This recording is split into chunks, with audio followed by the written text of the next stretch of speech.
You cannot control the behavior of others, but you can always choose how you respond to it. Roy T. Bennett.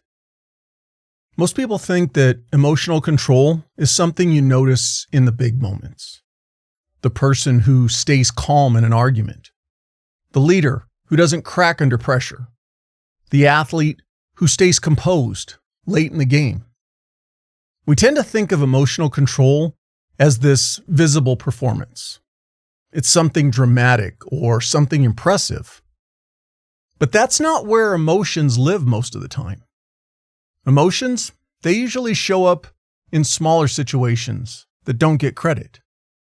It's in the pause before replying to a text that irritated you. It's in that meeting where you feel dismissed, but you don't jump in to prove yourself. When you receive feedback and you don't react to the urge to defend your position. Or being disappointed without letting the disappointment control the next segment of your life. Those are all less exciting, but probably more realistic. Because for most people, emotional control isn't tested once in a while. It's tested 100 times a day in those moments nobody sees. And when people say that they want peace, better relationships, or more discipline, much of what they're describing is emotional control without actually naming it. However, emotional control is not the absence of emotion. It's the ability to feel strongly about something, but still remain in charge of yourself. That's an important distinction. Because many people believe a lack of emotional control is having a temper problem, or an anxiety problem, or a frustration problem. Now, maybe sometimes that is true. But feelings can also be informative for you. They can signal pressure, fear, exhaustion, or disappointment. But once emotions start making decisions for you, there's usually damage left in the wake. So then, it's more about deciding who's really in charge, you or your emotions. And many people misunderstand what actually sets them off. They'll say that they were disrespected, that someone criticized them, something got delayed, or just the general unfairness of life. And yes, those things happen. And yes, they matter. I'm not dismissing that. But if you take a step back, a lot of your emotional reactions aren't really about what happened as much as what the moment says about you. You get interrupted in a meeting, and suddenly it feels like you're not valued. Someone questions your decision, and it becomes they think you're incompetent. Or you don't get praise or acknowledged, and now the emotion is tied to your identity. And that's where things escalate. Because once your identity feels threatened, now you're reacting instead of pausing. You're not hearing the feedback, you're protecting your image. You're not solving a problem, you're trying to restore how you see yourself. And another thing, sometimes the volume of the reaction tells you more about your internal story than the external event. Because if a small moment creates a big emotional wave, you should be asking, what did that touch inside me?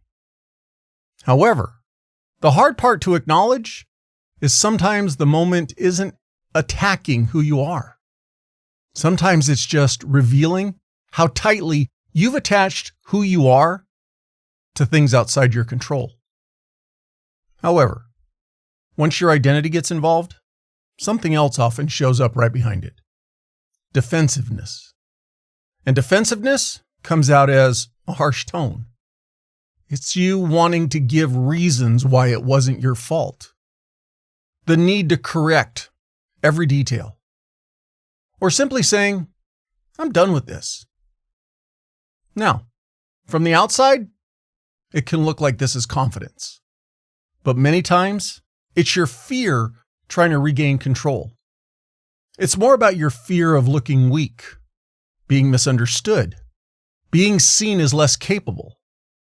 And many times, a defensive reaction has a cost. It's usually bigger than most people think.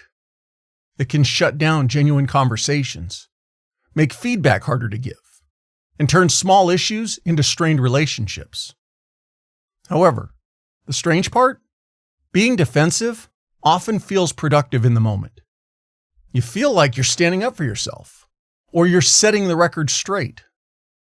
But more often than not, you're reacting to your feelings faster than responding to truth. And you have to realize that not every uncomfortable moment is an attack. Some are simply misunderstandings. Some are opportunities to learn. And some are actually nothing at all, beyond just your perception. It's not that a person with emotional control never feels defensive. It's that they just learn to recognize it before it starts driving their reactions. That's a different kind of strength. Not the strength of overpowering the room, the strength of not needing to. And there's another part of this that most people don't like to admit. A lot of emotional reactions aren't about protecting the truth. They're about protecting your comfort. That can be hard to see because in the moment, the reaction feels justified. You raise your voice because you're frustrated. You shut down because you're tired of dealing with it. You over-explain because to you, the context matters. Or you just avoid the conversation because now isn't a good time. On the other hand, sometimes those emotional reactions are about escaping your discomfort as quickly as possible.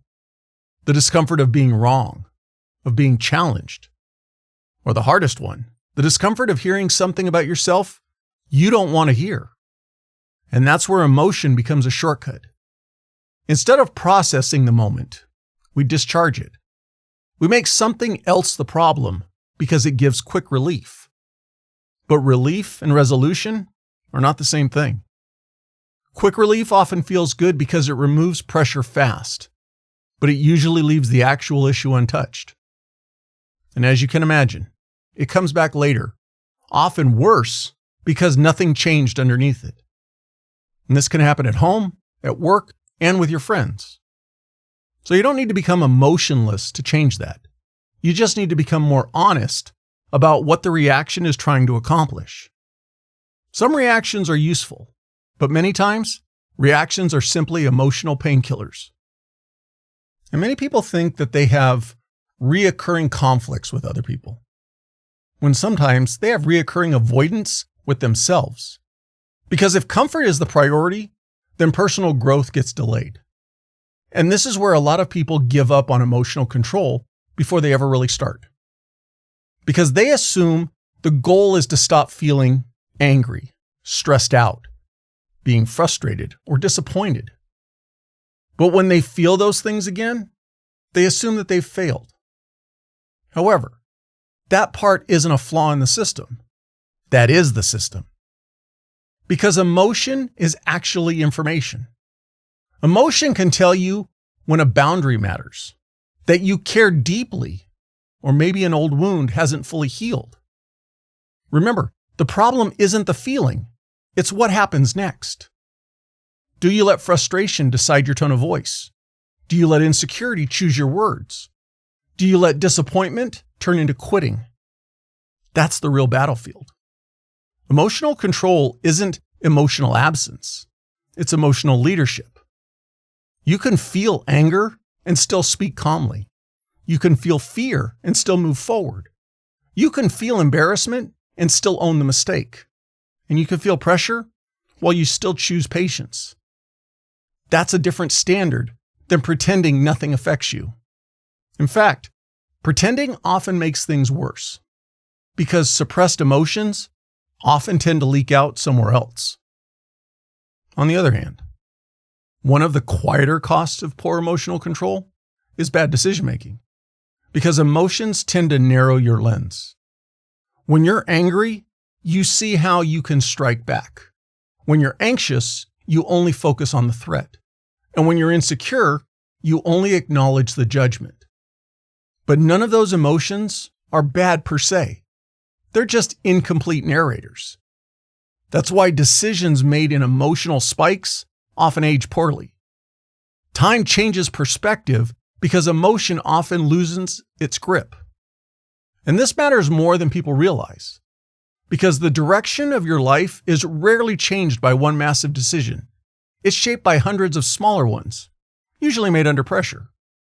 However, those moments can build or destroy careers, marriages, reputations, and trust.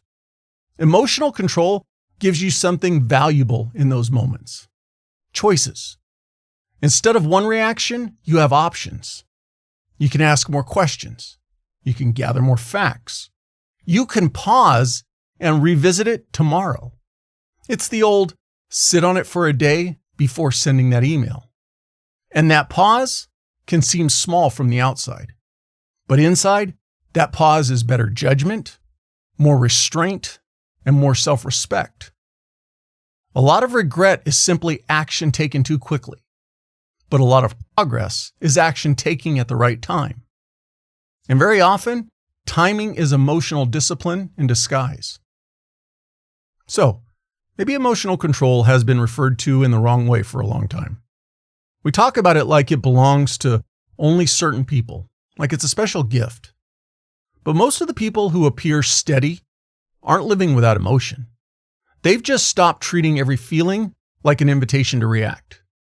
And that's a meaningful difference, because emotions are often loud and immediate. They can make a moment feel final when it isn't. They can make a small mistake feel like a personal attack, or they can make a setback feel like it's something permanent. And if every feeling gets full authority and control of your actions, life can become unraveled without you really noticing it. Your days can start getting run by whatever perceived disaster happens to show up.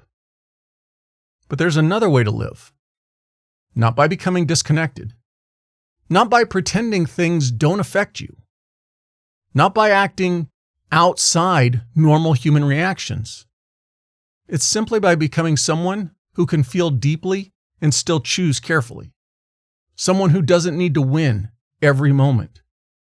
Someone who's able to hear something uncomfortable without needing to attack. Or just someone who can pause long enough for wisdom to catch up. And that's the kind of control that rarely gets applause, because it happens inside you. But over time, it then becomes apparent to people in ways that they might not be able to verbalize, but they'll trust you more and they'll feel more calm around you. And additionally, you'll respect yourself more, and your life will have less ability to push you around because you've become harder to move. As always, thanks for spending a few minutes with me. Until next time, stay sharp, stay grounded, and keep showing up.